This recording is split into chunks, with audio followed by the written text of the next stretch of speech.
رضوان اور شاہین کا کپتان بننے کا امکان ختم، پی سی بی آخر کس کو کپتان بنانا چاہتا ہے؟ 3 نام زیر غور۔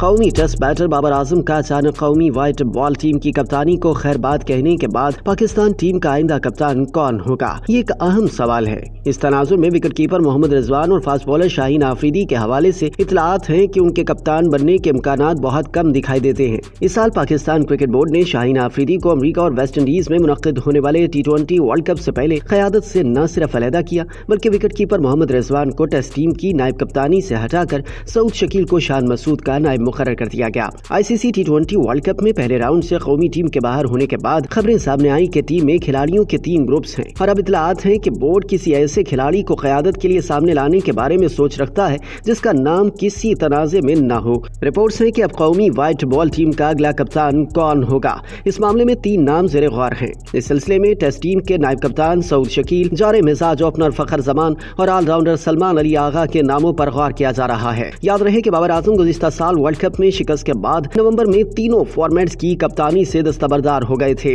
جس کے بعد پی سی بی نے شاہین آفریدی کو T20 اور شان مسعود کو ٹیسٹ کا کپتان مقرر کر دیا تھا۔ تاہم ون ڈے کے کپتان کے حوالے سے کوئی فیصلہ نہیں کیا گیا تھا، لیکن پھر رواں سال مارچ میں بابر اعظم کو ایک بار پھر پاکستان کی وائٹ بال کرکٹ کا کپتان بنایا گیا تھا اور اب وہ پھر کپتانی سے مستعفی ہو گئے ہیں۔